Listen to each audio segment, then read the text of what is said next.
is a huge honor for me today to be podcast interviewing Dr. Gary DeWood, D.D.S, MS, from the SpearEducation.com. He's a native of Toledo, Ohio. Isn't that where Klinger was from in MASH? Yes, actually, his real name is Jamil Farrar. He graduated from high school in my dad's class, and he and Jamil were good friends. Oh my God, I love MASH. That was such a great show. A native of Toledo, Ohio, Gary earned a BS in education from Bowling Green State University, Bowling Green, Ohio, and a D.D.S from Case Western Reserve University in Cleveland. Immediately following dental school, he completed a general practice residency at Miami Valley Hospital in Dayton, Ohio. In 1995, he completed the University of Florida Facial Pain Center mini-residency, and in 2004 earned the MS in Biomedical Sciences degree at the University of Toledo College of Medicine. From 1981 through 2003, he and his wife, Dr. Cheryl DeWood, maintained a private restorative general family practice in Ohio. Gary served as clinical director at the Pankey Institute from 2003 to 2008 before relocating to Seattle and joining Frank Spear as president of the Seattle Institute. With the creation of Spear Education, he relocated to Phoenix and today serves as executive vice president for curriculum and clinical education in Scottsdale, Arizona. Gary holds or has held appointments as, and this is an impressive list, assistant professor at the University of Toledo College of Medicine, associate professor at the University of Tennessee College of Dentistry, clinical director at the Pankey Institute, director of business systems at the Pankey Institute, director of marketing and publications at the Pankey Institute, president of the Seattle Institute, executive vice president for curriculum and clinical education of Spear Education, executive vice president of Spear Practice Solutions, adjunct clinical professor at Arizona School of Oral and Dental Health. I mean, God dang, man, you are a legend in my mind and in the mind of every dentist I know that's met you. Thank you very much, Howard. That's very kind of you. I think maybe it just means I'm not sure what I really want to do. You don't know what you want to be when you grow up? Hey, I'm not sure. I want to start with a very focused question because so many people our age read books. Yes, millennials listen to podcasts. So yes. they're listening to you right now on the way to work, and I know the first thing, I know my homies well. And the first thing she's thinking driving down the street, Gary, you graduated in the good old days. I just got out of school 3 years ago. I got $350,000 of student loans, and I'm working at Aspen for $110,000 a year. You got in at a good time. I got in at the wrong time. And she's often driving to work wondering, Gary, did I make a bad decision? Was that a dumb thing to go $250,000 in debt to become a dentist in 2016? What would you say to her? So my answer would be built around a couple of things, and some of them involve personal experience. My youngest daughter graduated in 2014, and she has $400,000 in debt. She bought a private practice, her own practice, 1 year ago today. And what I would tell you is she paying more than I had to invest to be a dentist? And I would answer yes. Are the pressures different? Yes, profoundly different. Having said that, I would still argue that if you sit down and you look at the possibilities and you look at ROI, that many people in the same generation as that person riding to work who's having these wonderings about still has an opportunity to have a much greater ROI than many of the people she graduated from college with. Because it's not just dentistry that is sort of stagnant. There are parts of our economy which are booming. I get that. But I still believe if you sit down and crunch the numbers, which I did with my daughter repeatedly, to say, is this worth it? We both agreed, absolutely it's worth it. Now, you got to like it. I would argue that if you went into it to make money, you're probably not happy. Well, the truth is, if you went into it to make money, you're probably not happy anyway, but at least you have money. and I guess that covers some of the negative side of it. And in fact, Howard, I bet you have friends, because I have friends who went into dentistry in the era that we are in to make money. And the truth is, you could make a really good living. You still can, but the efforts necessary are going to be different than the efforts that you and I had to make. And I don't necessarily know that they're harder, they're different. And the market is different. And the way that people connect is different. But I'm going to argue that when you set up your private practice, you had the same sorts of struggles around how do I get people to know I'm here? How do I pay my bills? I mean, it's all the same kind of stuff. I guess the answer to her would be, you're right. I did get in at a wonderful time. I was in debt and I had to take some steps to make things happen. Um, I have friends who would have expressed the same feelings she's expressing then today back then. So I think a lot of it is how you step into this and what you decide to do. I would argue that if you choose to work at a place like Aspen, you have to recognize that part of what you feel is the inability to make decisions on an ongoing basis for yourself that affect your outcome. And I think some of that plays back into saying, well, does that make dentistry a bad career choice? And I'm going to argue, no, not if you like it. If you like it, I believe there are ways to make it enjoyable and make it rewarding. And I mean, I'd love a chance to sit down and crunch numbers with somebody like that and talk about what options are available for her. Well, if they wanted to call you and connect with you to crunch numbers, how would they contact you? They would go to Spear Online and email me. And if they It, email me, I'll email them back. spearonline.com or Yeah, just speareducation.com? Spirit. I think it's speareducation.com, but I call it Spear Online, our website. If you go to the website, speareducation.com, and email me, I'm happy. I love doing that stuff. Let's bounce some things around and see where you're at and what's possible. We just had a young lady here who's a friend of my daughter's, and she also bought a practice a year ago. And after she was here for our to revisit a course that she had taken before, because she felt like she wasn't feeling very happy. She sent me a note afterwards and she said, in the 13 months since I bought my practice, I've been wondering, should I just have stayed where I had a job? And I came back and I listened to some things and I got thinking. I decided I need a little retreat. And she said, in the weeks since I've been back, things have been vastly different. And I realized that I had the ability to decide what kind of an experience I want to create for the people who are coming in. And it wasn't just about the dentistry. And she said, as soon as it's not just about the dentistry, things happen differently. And in school, all of us were taught, that our job was to find things to do. I mean, find stuff and fix it is what I've always said. I mean, that's what we were taught. That's how you got done. That's how you graduated. But when you get out, finding stuff and fixing it usually doesn't feel as rewarding. And the truth is, it often doesn't allow patients to select a different level of care because they tend to push back. I mean, I've always said people don't like to be should on, and I was taught to should on them, to tell them all the things that were necessary. And in fairness, they are necessary if they really do believe in being healthy. But when they don't feel that way, it doesn't feel as good, and they tend to push back and do things that don't allow me to do my best stuff. And as you know, because I've watched you in your career do that, you have spent your life helping people want your best stuff. And I guess if I could help a kid feeling like that the most as they're getting out, it's not to lose heart and to try to help patients see that you have so much more to offer them than what they actually think about as dentistry fixing things. So she sent me a note and said, she's gone back and she has a whole new perception of that. And she feels more comfortable about the position that she's in, even though she is in debt and has to pay that debt. And you know what? I think it's hard for anybody who has debt of any kind. I'm going to guess that you had the same things when you were developing your practice and stuff. There were times when you got to the end of the month, or not even to the end of the month, and you said, holy crap, what am I doing this for? Because that's how business is.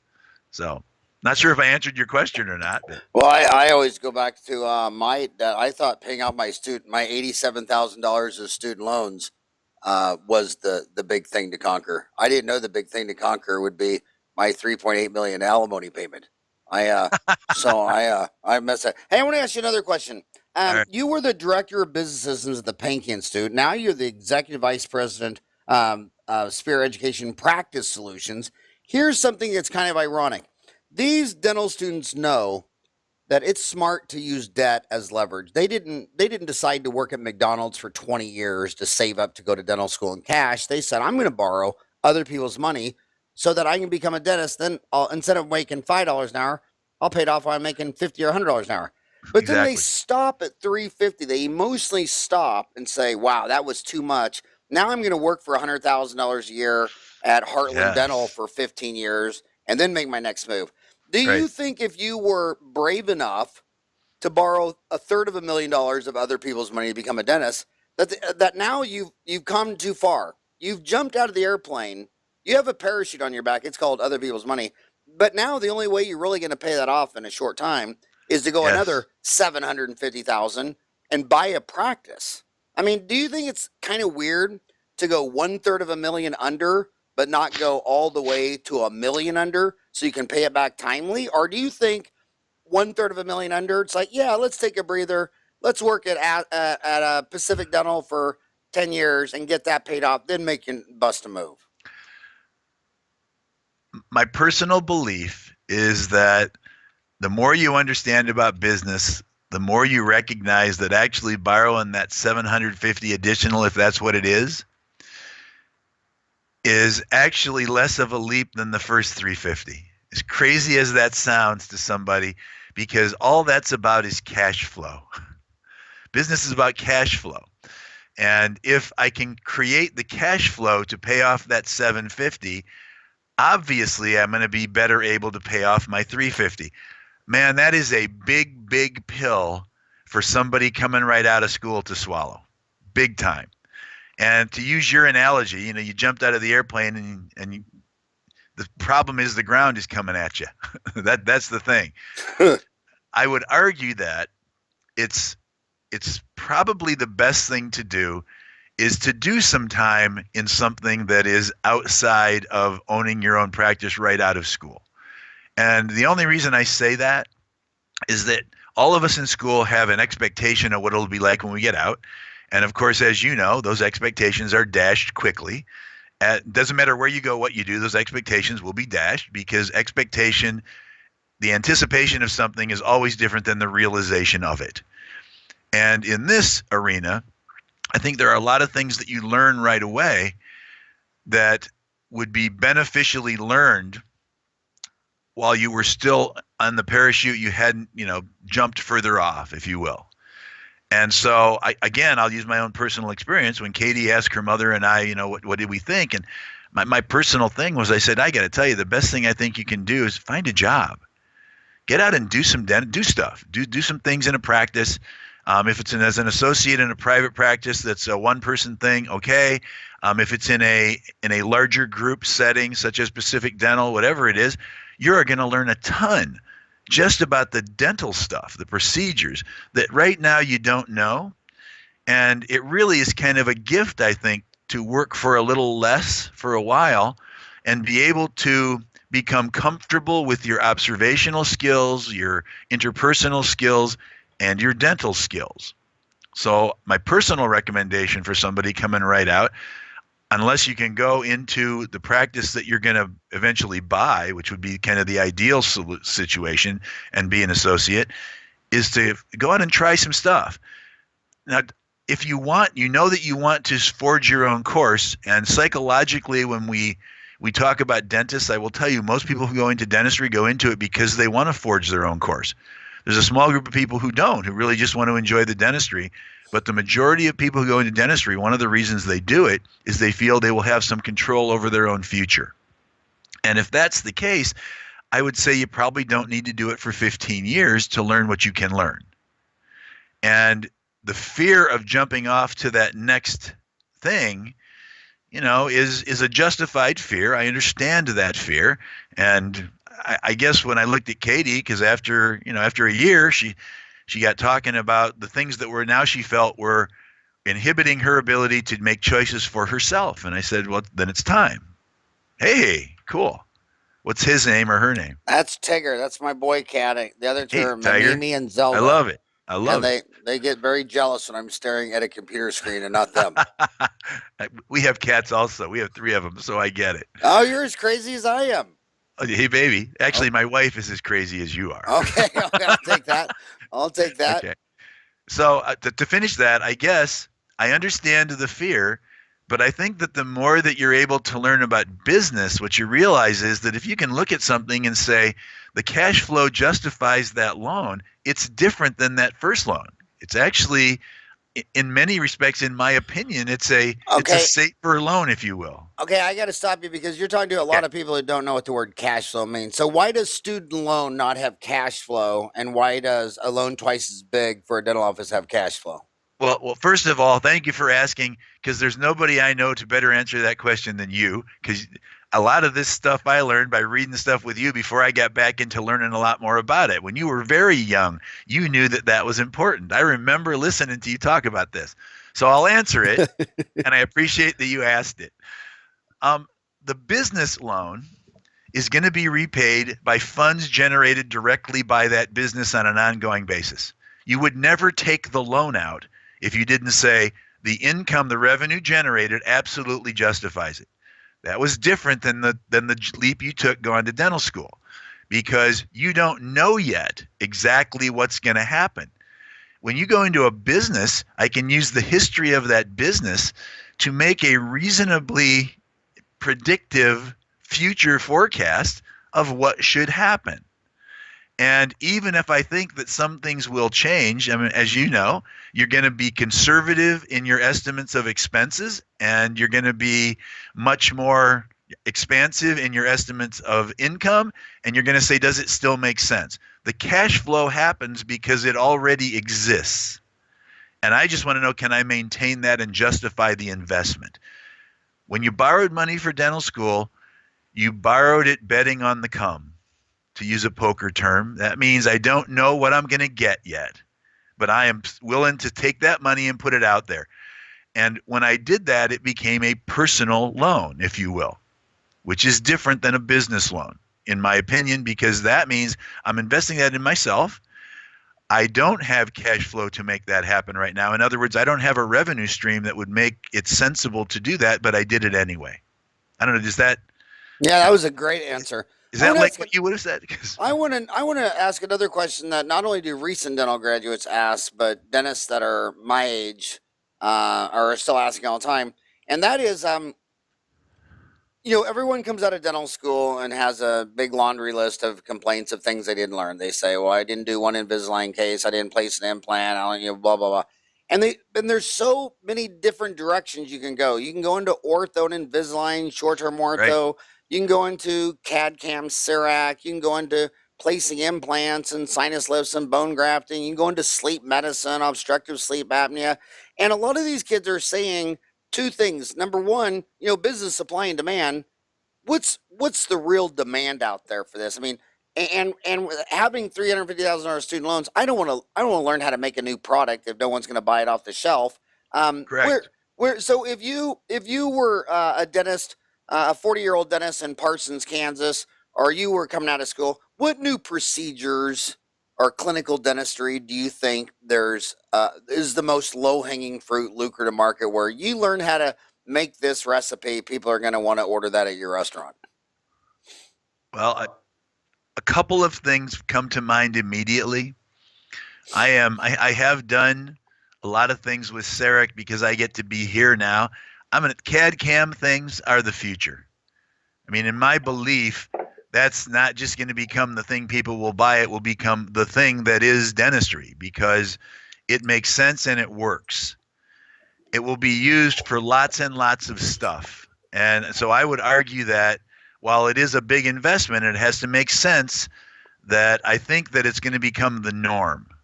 That it's going to become uncommon for somebody not to have the ability to use CAD CAM stuff. And so that one to me is one that everybody has to investigate and kind of decide. And one of the things that I recognize in that is this, that even people in my generation, I've said this to many of them, even if you say, well, I don't need really to learn that to do what I need to do to finish my career. My next question is, what do you anticipate your legacy to be? Are you anticipating just closing the door then and being done? Or are you going to try and bring someone in and help them establish a practice? Because if you're going to do that, you're probably going to buy one of those. Even if you don't wind up using it, let me tell you, the people coming out of school today, that's kind of what they expect. Again, I'm going to go back and lean on my daughter's experience. The first time she cut a crown prep on a mannequin, on a model, it was scanned first and scanned after. That's how she got her feedback. That's normal stuff. It's sort of like from our generation.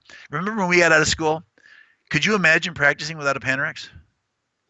In fact, No. practices that I looked at, we were thinking of where we wanted to go. They didn't have a Panorex. That was kind of a big X already because they said, God, I have to buy a Panorex. But the generation ahead of us, that's not what they did. But the people who had then invested in panoramics had an ability to pass on to that next person. Because of me coming in, I said, okay, I can come here because they have the things I need. So I believe that as time goes on here, that more and more of us are going to introduce CAD CAM things as much because the next generation sees that as normal, as did panoramic stuff when we were getting out, because there weren't many of them around when I got out of school. You know what I think the actual best thing about CAD CAM is? It's not even the CAD CAM. For me, what for me, it's always been magnification. When you Oh, when you went from human eyes to loops, you were a better dentist. yes. When we were little, remember we'd take the impression and we'd go in the back room and we'd shine a light Yes. on it Oh, and yeah. sometimes have a magnifying glass, or we had Absolutely. that little light scope, and you're trying to look at this purple impergum. It's like, first of all, purple doesn't reflect a lot of light, so why did they Exactly. just use dark purple or black? And now I remember the first time I scanned that impression, I sent it to Samir, and he's Yeah. like, who prepped this? Was it Stevie Wonder? I mean, and I remember talking to Mike DeToll, and he was telling me that it just massively changed the quality when you can see. And every endodontist I know tells me they became a better Yeah. endodontist when they Oh, hung I a scope off the ceiling. absolutely believe that. And I think I the think ability of I think the oral scanning is more important than the CAD cam. I would agree 100%. I believe that you become a better dentist as soon as you start scanning your preps. Because you see what you did. I do remember the first one I ever did and scanned, and literally, you know, I, I think I'm reasonably good. Well, I got to tell you, I looked and I said, "Good Lord, when did I do that?" Because boom, all of a sudden you're seeing it 25 times bigger than normal. It was amazing. You become a better dentist. Actually, I've experienced some of that here. Is that when we do preparation stuff, people who have been involved with CAD CAM for a period of time always have the ability to do a better prep because they have been used to seeing it blown up and they have muscle memory that allows them to do those preps. So, I want to ask you another thing. You and I graduated from dental school in the '80s, and when you and I got out of school, there were 15,000 dental labs. Now there's not even 7,500. Half the labs are I gone. know. How much of that do you think is because of CAD cam and oral scanning and Well, what's your thoughts on so there's a couple laboratories? of things I think opinion wise, and I'm not tremendously knowledgeable in why that would occur. I think there were two things based on what I know that happened. One was yes, there was less demand. The other thing that happened is that there was a consolidation of laboratories into large groups. And so you have these big lab things that are actually giant labs compared to when we got out of school. I think there were very few of those huge, giant, monolithic ones. And the training programs for them have been going away. And again, I'm not sure what to blame. Did they go away because there was no demand for them, or did they go away because they were just going away because they couldn't make money doing them? I don't know. But I think there are less laboratory quote unquote technicians, and it became harder then to have people who would come out and say, I'm going to be my own lab. I'm going to establish a little lab. They go to work for somewhere else where they get trained to be a technician, which I think automatically causes a shrinkage of the overall private kind of small mom and pop lab, if you will. And there were lots of those when we got out. I remember, good Lord, in Toledo, I mean, there were probably 20 different labs that were just like the guy, the ceramist, and they had a couple helpers, and that was it. And I don't know how many of those, as you said, more than half of those are gone, I would argue. Yeah, well, when I was in China, I mean, there were labs over there like Modern Dental had like 4,000 employees, and I Yeah. watched these UPS trucks come up, and they were all from these dental labs. And I'm just trying to get both sides of the story, and I wrote down a lot of the names and addresses, and I went back and I called some of those labs and said, "So Okay. why do you send it to China?" And almost every one of them said, dude, I'm in Parsons, Kansas. I've had an ad in the newspaper for a model trimmer, a porcelain stacker. I've had There you no go. one apply. I mean, I've ran this ad for a year. I sent it to China because the dental school stopped training dental laboratory technicians. Then I Okay. went to Well, the dental school in Hong there you Kong. go. They had more students in the dental laboratory department than the dental department. The Well, there you dental go. lab department, the dental lab freshman class was twice as many students as the dentist freshman class. The Chinese were just they were just smarter. I mean, Wow. what would have happened to hygiene if we would have closed down all the hygiene schools?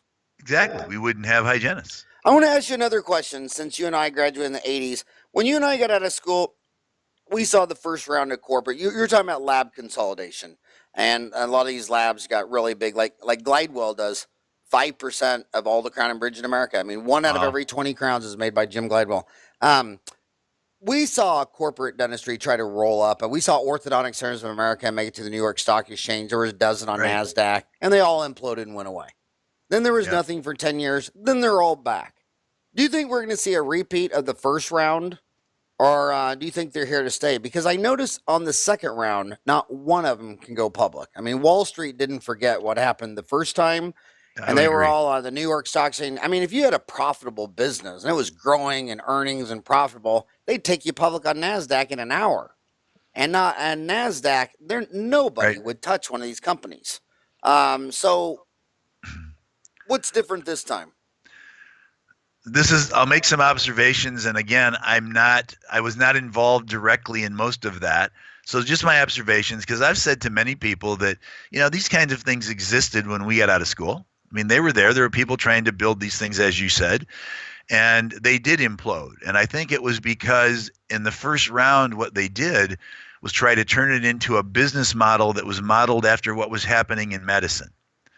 And that's a different business. Somebody recently made the comment to me in one of the classes, said, actually, as I think about it, medicine is really kind of this fixed thing that you can make plans on, because there is a truth in insurance that's happening there to a large degree.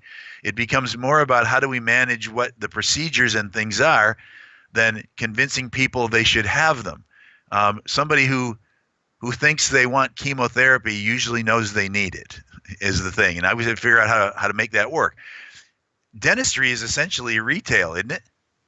I mean, if you go beyond a one-tooth thing in a year, dentistry is retail.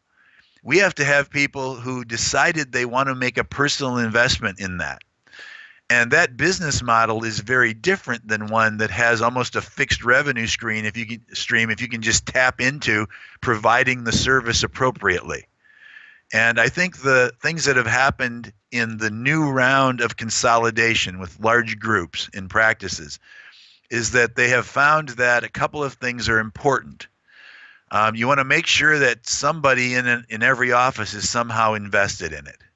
And I see a lot of that. They want somebody involved in most of the ones that are getting the most traction, if I can use that word. And I hate to be judgmental, so I don't want to make this sound like a higher level, lower level thing.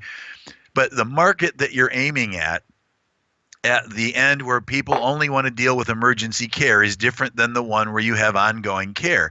And what's happened in my observation is that the market for that ongoing care, where there is some semblance of a relationship that gets developed, is the market where most of the really successful conglomerations are happening.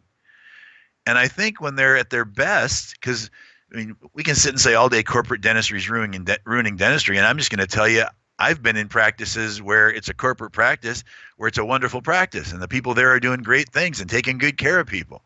So I think that what's happened is that they've started to recognize in the business model that because dentistry is largely retail, that the relationship is as important, more important than the procedural aspects of what we do. And I think that's different than that first round, because it was almost like we can go in and we can just sell these things. And if we sell these things and we can sell enough things, we're going to do well.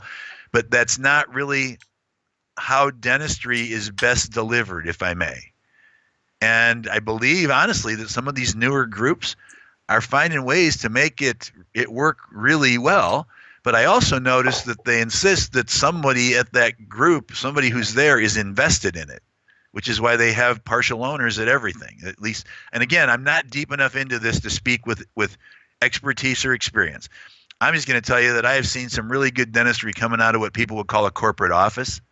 The other thing they've done is that I've noticed, and just as an observation, and you may be able to comment on this if it's worth commenting on, because I'd love to hear your thoughts, is I've noticed that as they expand themselves, they don't go change names of things. Everyone's not named the same thing.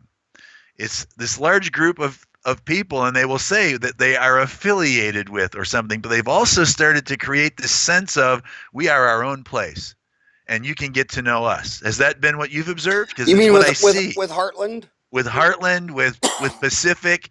They've created these practices that are not necessarily, they don't call it Pacific Dental in a lot of places. It's got a different name. And I think the idea of that is kind of to work against that cultural thing that was the first round was all about the brand, quote unquote. The second round, they're trying to create, this is just an observation, a more individualized kind of a service. In other words, we're about here, not necessarily about this whole giant group of things. That's just been an observation I've made. Yeah, the four largest retailers, Walmart's number one, Costco's Right. number two, Kroger's three, and Amazon's four. But Kroger in each state, like in Arizona, Exactly. it's Fry's, and Kansas, it's Dillon's. I mean, In they Seattle, want to it's keep it local. QFC. Yeah, they keep it local. I want to ask you another specific question that posted on Dental Town. Back to are these procedures profitable? They say, okay, if I decide I want to add placing implants, I'm Yeah. going to need $100,000 CBCT. I'm probably going to have to spend $50,000 on continuing education and maybe go to Dominican Republic or something. I'm going to have to Right. buy an implant system and armamentarium.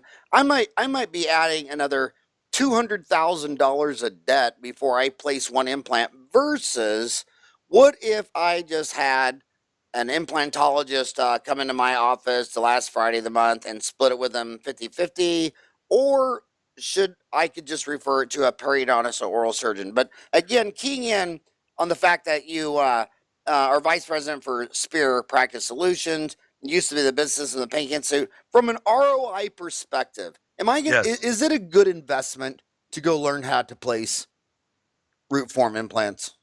So I would have to, as with everything, and I know you know this, that would be best answered on an individual basis. Having said that, today, if I was talking to someone and I said, well, what do you love? What do you love doing? I love doing restorative dentistry. That's why I want to place implants. Because if I could do the implants, then I could kind of drive my restorative dentistry. Then I would have to look at him and I would have to say that one of two things makes more sense to me. If you have a referral source who you have a close relationship with, in other words, you can drive how the implants will be placed, or you have the ability to find time in your practice to bring someone in and you will manage that, either of those seem to make more economic sense to me. Because I can sit down right away and say, okay, if the person wants the implant and I can find a way to provide for that in a way that I can manage, then why would you need to place the implant? Now, if you like surgery and like placing implants, then like anything else, you might want to go do it just because you want to be able to do it. And for me, that's one of the fun things about dentistry. But you asked me to answer this from a business standpoint, and I would have to tell you from an ROI standpoint, I think there are enough people out there who are really good at placing implants today that if I could just initiate that with a very small upfront investment or no investment other than creating an exacting protocol and relationship with a referral that I could send them to, that would seem to make more economic sense to me personally. I want to go back to the dentist out there in one of those small rural towns in America, thinking about Okay. I want to learn how to make more services available. Yes. When you and I were little, it was always you go to a convention, you wait for the yearly convention, you go listen to the lectures. How has continuing education changed from when you and I got out of school to now in 2016 on continuing education? Well, Howard, you answered part of that yourself.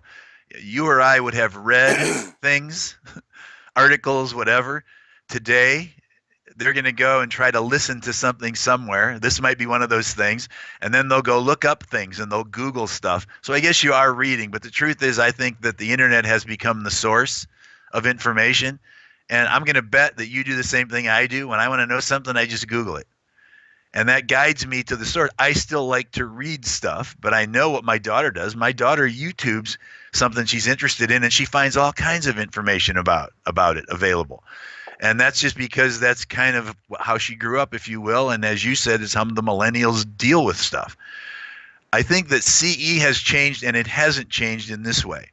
It's changed in our ability to immediately get some information about what we want, and huge amounts of information. I mean, you and I, we never had access to this same amount of information from varied sources that we can do today.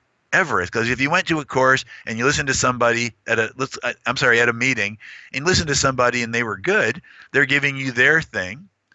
You had to go to another thing with somebody else said something that was maybe a little bit different or a different variation. Well, today I can go online and I can hear both of those in 1 hour. I can hear both things. The way that it hasn't changed, in my opinion, is this. Dentists still like to learn from dentists. Preferably, you think about credibility in anything around dentistry. Dentists have a predilection for trusting other dentists more than they trust people who are not. Okay, that doesn't mean they don't trust other people. Please, all you other people, don't hear that wrong. If you poll huge amounts of people, they like to learn from dentists. They like it if a dentist is involved because they think somehow you share my travel, you understand my journey, all that stuff. And that's all kind of normal stuff. And dentists like to do stuff with their hands with somebody else giving them feedback. That's what I experience. I think that part of it has not changed. I'm not sure that it ever will, but it might. You used to think the only way to train a surgeon was to be with another surgeon and do stuff. And today I know they're doing some stuff with robotics that is so far out there that it's truly amazing. Because you could watch somebody perform a surgery from another place. If you could do that in dentistry, I think then you could still learn the same sorts of things. And the feedback part's not hard, because today with video transmission in real time, I could do something, scan it, and you could be looking at it right now and saying, well, Gary, I like this part. That's really nice how you did that. I'd like you to look at this other part. Immediate feedback. And now it's weird because now I'm always being accused of being a robot. And I'm like, what do you mean? And they go, dude, you look so perfect. You look photoshopped. I'm like, no, I'm not a robot. This is really me. No Photoshop. They seriously think I'm a robot. I'm just that perfect. I want to ask you, there's probably a lot of people, not, I hope you don't take this wrong, insulting, but there's probably a lot of people who have heard of Spear Education. They've heard of Frank Spear. They've heard of you guys, but they're not sure what you teach. I mean, do you teach root canals, fillings, crowns? Talk about, if my homies went to Spear Education, I mean, obviously you're in the continuing education business. Why are you teaching what you're teaching? Why are you not teaching? Like, I'll just throw some things out there. Do you teach orthodontics? No. Why or why not? Do you teach sleep apnea? We teach. Well, yes. Talk about. So actually, let me what cover that. Spear Education is focused on, and then talk about why, and then talk about what you're not focused on or why, or what are you trying to accomplish? What is the mission of Spear Education?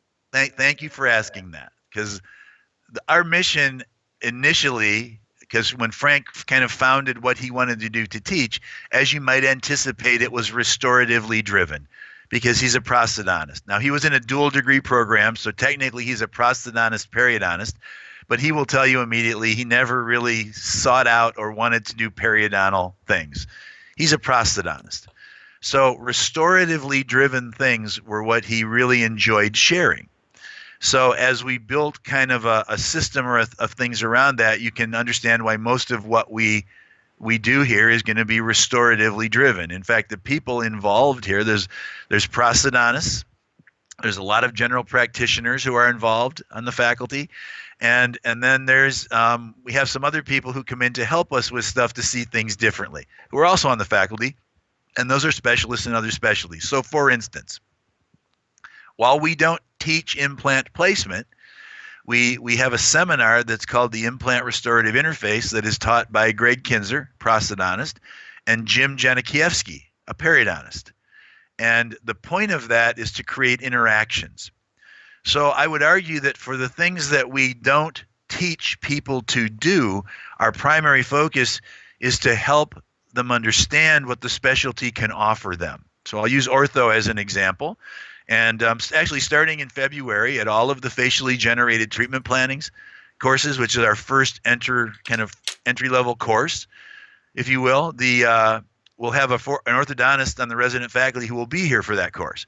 Because what we hear from lots of people coming is, I'm trying to develop a relationship so that I can work on a back and forth basis with an orthodontist, because many of the things you talk about involve, minor orthodontic tooth movement, and I don't know that I want to learn to do ortho stuff.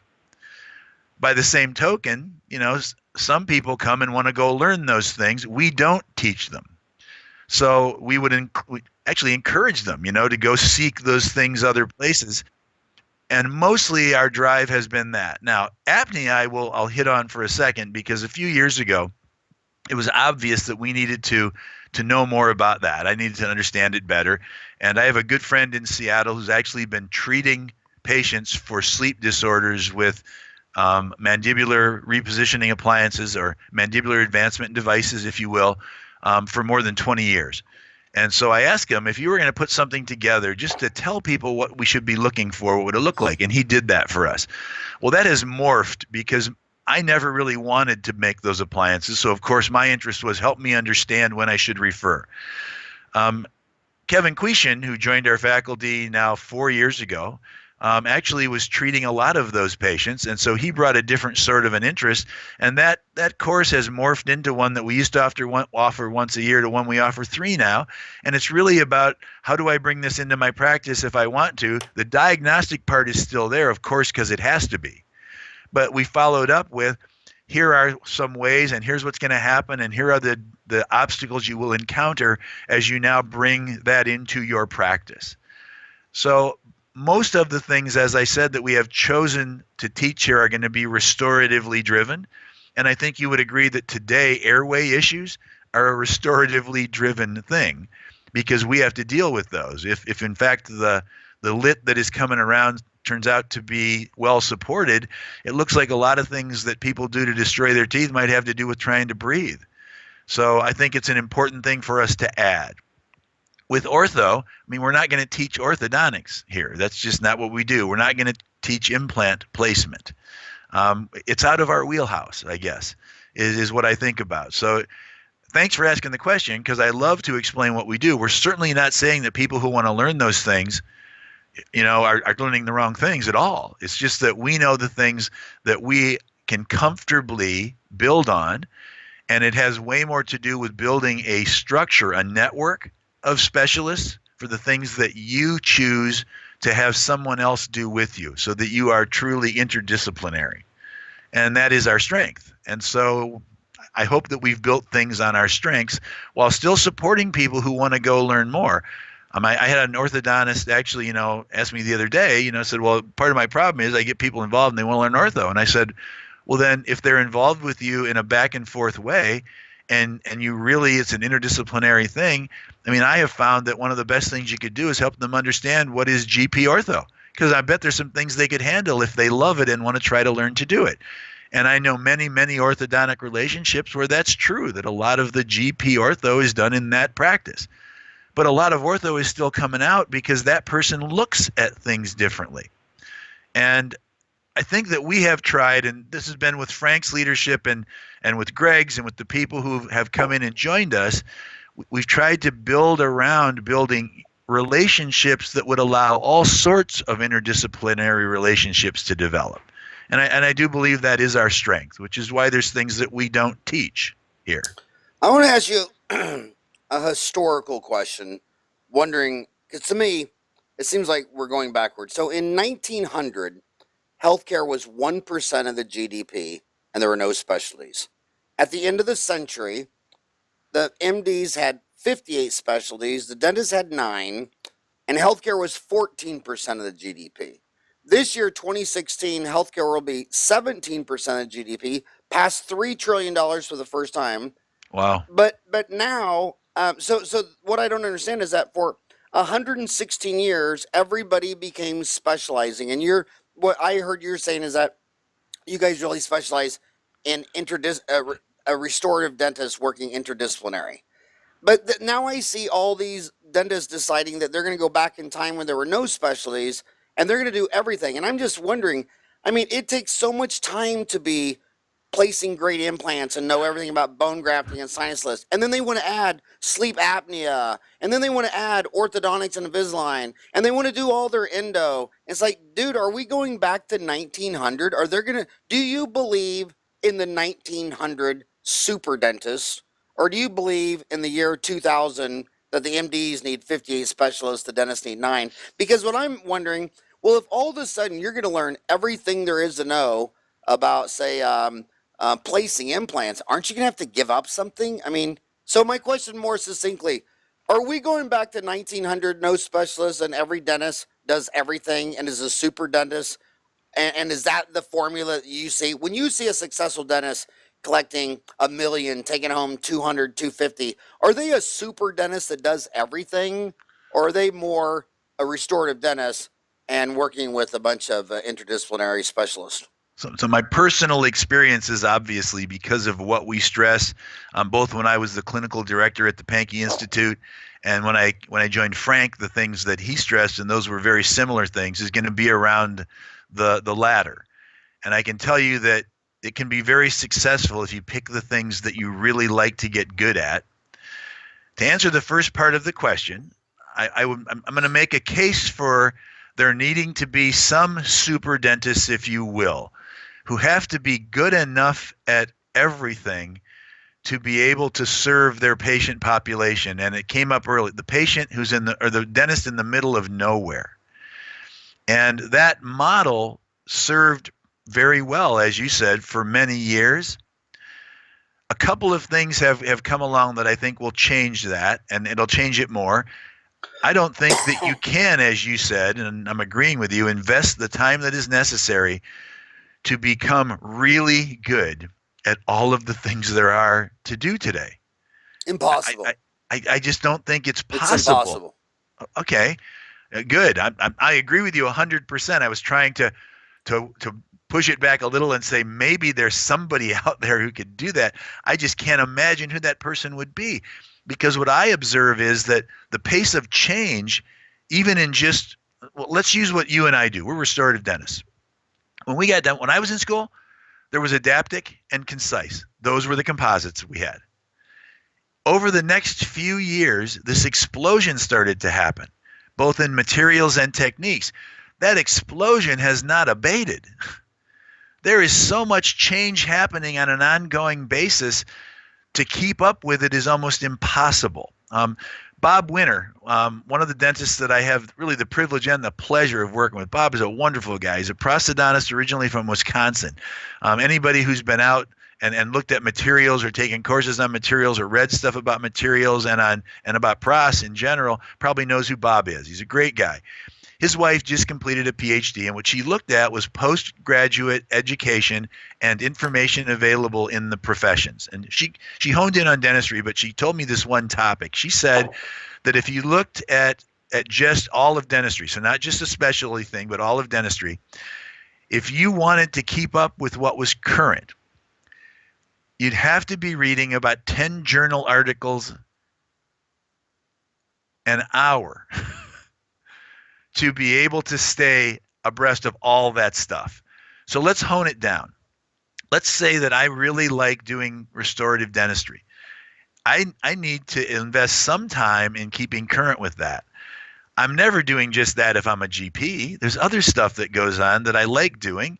And I would say that I can probably maintain a level of, I don't want to use acceptable because acceptable has almost become like that's not good enough. I would argue that, you know what, acceptable is acceptable. And I can pick a case that I know is well within the bounds of my acceptable level of skill, being able to treat that well. What happens when people believe or push toward being super dentists is that I think that if they think they have to do everything, I will guarantee you some of it you will do less well than if you had passed it off. And kind of that's where I would go with that. I think that the super dentists need to be people who are willing to take on enough of all of the disciplines that we have to deal with to take care of their patients, and almost always, in my experience, it would be because of geography. In a city or in most settings, lots of places in our country, I would argue that I could become the expert at a lot of things, that had to do with a few things, if you will. But I'm always going to have to give some of it away. So I don't think we're ever going to go back to 1908. There are people out there who are professing that, but I just think there's no way we can ever do that. I don't think it's ever going to be possible.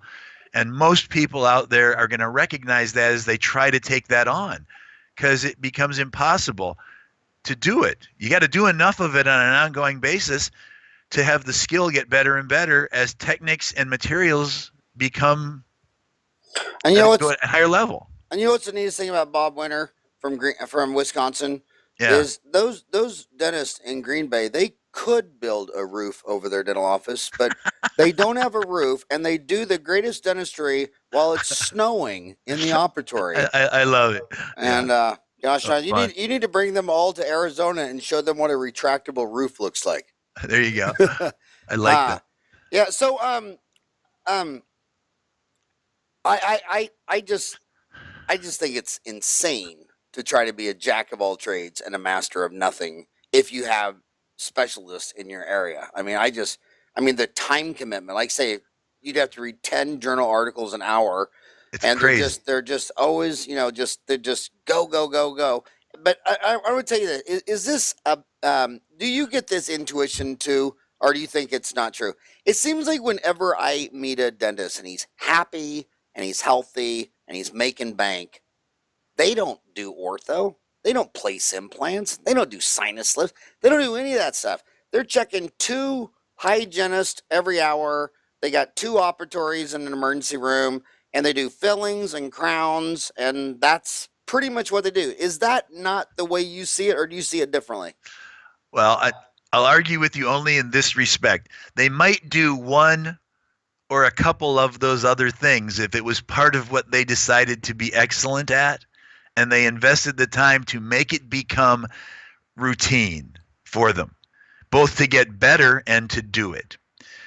I will agree with you totally that for most general dentists, the ones who are the happiest are the ones who get really good at their area of dentistry and don't feel the need to have to know everything. It's sort of like in medicine, an emergency room physician has to know enough about everything to be able to figure out what's going on. But they never try to do everything, ever. I mean, never. They say, this has to go here. I need this person to talk about this. I have to know enough about everything to be able to say, this is what I have to have somebody else do. Is that fair? Yeah. I want to ask you a couple of other broad questions. I can't believe I'm almost out of time. I'm down to 7 minutes with the man. I want to ask you if dentistry and religion kind of have a lot in common, meaning this.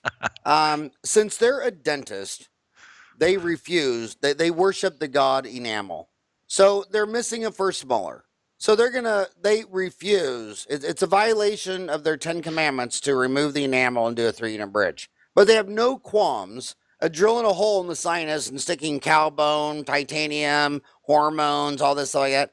So they're dentists. So it's almost like they shame each other for doing a 3-unit bridge. They're like, oh, what a hack. They even call them that, a hack. You're a hack. You file down those teeth. And then we're here in Arizona, and you and I know rhinologists who could talk for 40 days and 40 nights about sticking a camera up and some sinus lift gone bad, bone grafting, all this crap, and there's white candida all over the sinuses. And the rhinologists are sitting there yelling at me saying, what the hell was wrong with you, Dennis? You had 2 teeth right next to this missing tooth, and you decided to blow a hole in the sinus. So what do you think about when a dentist is shaming another dentist for filing down 2, and they call them virgin teeth? That's a religious term. How could a tooth be a virgin? It's like the Virgin Mary, the Virgin Mother. How could a tooth be a virgin? It's religion. And what do you think? Here's a succinct question. What do you think when a dentist is shaming another dentist for doing a 3-unit bridge instead of a sinus lift and an implant? Well, first of all, I believe And I will credit Pete Dawson with telling me this very early in my career. In fact, before I graduated from dental school, I remember him making a comment I never forgot. And he said, if you have to ever belittle what someone else did in order for you to be okay with who you are, the problem is not what they did. And remember that you were not there. I don't know what happened. I'm not sure why that was decided on. And I agree with you 110%. And I'm actually, you didn't say this, but I believe you believe it. I don't think we should ever belittle anyone else. I mean, I wasn't there. I don't know what happened. I can only observe what I see now. And for me to say that you did what was wrong, I believe is totally wrong.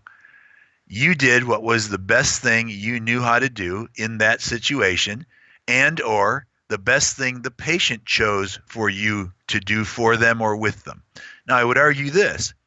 If you did a 3-unit bridge and you had to prep 2, I'll use your word, virgin teeth, although I agree with you, no teeth are virgins. They've all been eaten on. Okay? Then I would say that if you didn't offer the patient an opportunity to understand there were options to that, that would be wrong. Because the patient deserves an opportunity to say, yeah, you know what? I think I'd like a tooth that's by itself. Now you have to say to them, well, in order to accomplish that, there are some things that we would have to do. Some of those things carry significant risks. Here are the risks. What they are, especially if you're doing sinus lifts and stuff, because I agree with you 100%. A lot of those turn out not as nice as you would hope. Is that fair? Yes, I'm being kind. A lot of those things turn out not as nice as you would hope. So if you explain those risks to a patient and the patient says, well, that's worth it to me to have a single tooth, that's a totally different scenario. If the patient says, well, I'd rather not do that, what are the risks of doing the bridge? Tell them what they are. There are risks when I prepare a tooth. Comparatively, the risk is probably less, but let's be a worst case scenario. Both of those teeth could have pulps that are so aggravated by what we do that they die and need to be treated. Endodontically treated teeth have a less predictable lifespan than teeth that have not been treated endodontically. I mean, we can go through all the things that we could talk about. And then what kinds of percentages are those? And you can tell people. Most people don't want to know that. I get that.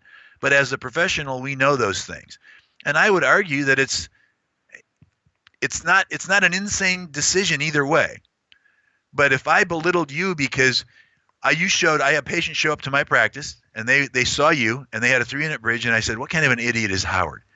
There's plenty of bone there to do an implant. Why did he do that to you? Why did he mutilate you? I'm really doing something to say that I'm cool, and somehow that has to be built on you not being as cool when I have no clue what happened or what was discussed. The problem is not is not what was done. It's the vision of it and the inability to see that other people do good things too. Ryan, I don't know if I told you this. I don't know if you were born, but my first sinus lift was on my son Ryan's grandma, and it failed. No kidding. That was my first one. Okay. Isn't it nice to do your first sinus lift on your 4 boys' grandma, and it fails? I want to ask you another. I only got you for 2 minutes left, but I want to ask you okay, I'm just going to say this. So my practice here in Phoenix has been open 29 years. It'll be 30 years next September 21st. Congratulations, Howard. That's cool. Thanks, buddy. And in my 3 decades of doing this, I have never pulled out a wisdom tooth that was in occlusion or whatever, but had to come out. And a person came back and said, you know what? Ever since you pulled out 3rd molar, I don't chew as well. I'm missing a chewing function. I've never heard that in 30 years. But what's even more bizarre is that only 1 time per decade has a patient ever told me they missed a 2nd molar. Say it was whatever reason had to be extracted, or they're missing it. And I'll say, do you want more chewing in there? I've never had anybody. I'm sorry. No one's ever missed a wisdom tooth, and only 3 times in 30 years has anyone ever missed a 2nd molar. And sometimes, this is Dentistry Uncensored. I don't like talking about what everybody agrees on, but sometimes what I see is an American will come in that doesn't have a lot of money, and a dentist will see a bombed out number, a second molar, and they'll Yeah. basically do all this root canal, build up crown on a second molar, and take that person's entire budget for dentistry for that year and maybe even the next. And the person had 7 other cavities. Yes. And what I've come to believe, especially, a quarter of my practice, I'm across the street from Guadalupe. And Yeah, I for know. 30 years, I tell people, why would you spend all your money on a tooth that if I pull, you're not even going to miss? I'd rather spend that nearly $2,000 and do all your cavities so that none of them end up in a root canal. But sometimes when I tell a dentist that, they're just like, so you pulled a perfectly good tooth that could have been saved. So first of all, my specific question is, do you think a second molar is all that? I mean, is it really? Is it saving it something that rich people can do? But if you're poor, a second molar, are you really going to miss a second molar? That's the question. See, what I do is Okay. my questions are so horrible, I throw 30 of them out there I so that love it. maybe one of them is So I'm worthy enough to going answer. to answer the succinct one first, and then can I elaborate a little? Yeah. Okay. So the first one is, do I think a second molar is sacred? You bet. Until it's not. And the way it's not is in what you explained. And if you believe in relationship built, health centered dentistry, then for me to look at a patient and say, no, you have to do that because you need that, and ignore all the other stuff, that's not a relationship. I didn't know that person. Sometimes the best advice you can give someone is helping them make the best decisions for their health. And sometimes that will involve sacrificing something that you would not want to do in a different situation. I mean, I agree with you 110%. If I got to know someone well, here's the issue for most of us, and I'm a dentist, I get this issue, I hope, is that when we hear money come up, we've been told, well, that's not a problem for most people. And in fairness, often when it comes up, it's not a problem for those people. They use it to say, I don't want to do that. We can carry that to an extreme, and the extreme would be to think that everybody who says that doesn't mean it. But that's where the relationship part comes in. You got to know who your patient is. It's not just about should that tooth come out and those other teeth be filled. It's about, well, tell me about how you feel about health. And let's talk about what you're able to invest, because I guess if I can be your advisor, which is how I see myself, I can help you direct what you can invest to the best result in the end. And I'm going to argue that I'm going to tell you I have taken out second molars, Howard. I'm with you. I have taken out I've taken out a number of bombed out teeth that when we looked at what that patient could invest, and by the way, I knew the patient. Money, they don't have the money. They did not. And I say that as someone who says I never assume that's the case, because you can't. You really do have to be willing to spend enough time and get to know the patient and have enough trust there that if they tell you they can't, it's because they can't, because they want to do it, but they can't. Then I would say it would be wrong to sink it all into that one thing at the expense of the other. You know, the good of the one outweighs the good of the many, or the good of the many outweighs the good of the one. We can play Star Trek all day. So I told you 3 minutes overtime. Can I ask you one final overtime question? Please. Again, it's my belief, and it could be wrong, but it seems like whenever I see super successful dentists that are happy and healthy and doing what they love, they're basically restorative dentists and refer out almost everything. And they got A's in all the soft stuff. But whenever I talk to millennials, they think the answer is to learn how to make everything, and they don't know the soft stuff. So my final question is this. I think the soft stuff matters more than I think it's the most important. If you can't develop a relationship with your team and your patients, and if you can't lead your team, if you don't have a happy, healthy, long-term team, you're not going to have a happy, healthy, long-term patients. My final question is this. What do you think is the best way for the dentist to learn the soft stuff, non-clinical soft stuff, how to be a leader, how to manage a team, how to have a relationship, how to talk to patients, all the stuff they didn't teach you in dental school? Well, so I will tell you that first of all, what I want to say about that is that you're absolutely right. That is, was, and always will be the truth. And one of the wisest people ever to practice dentistry understood that. His name was L.D. Pankey. And when I grew up at the Pankey Institute and came through many things there, and it's a wonderful place, I believe and I'm hopeful that I've been able to bring much of what I learned here. So I will tell you that there are lots of places, not just us two, that stress the soft stuff. But what I've learned is, and actually I'd love to tell you a quick LD story, because I don't know if you know this. He didn't found the Pankey Institute. I know you know this because I was actually visiting faculty at 2 of the courses that you took at Pankey. LD I don't know if you remember that. Of course I do. LD was from Kentucky. He was. And when they asked him, they said, we want to found this learning place where people can come to learn about all this stuff. And we want to teach them to do this exquisite dentistry and to talk to patients. And he said, okay, I'm all for that.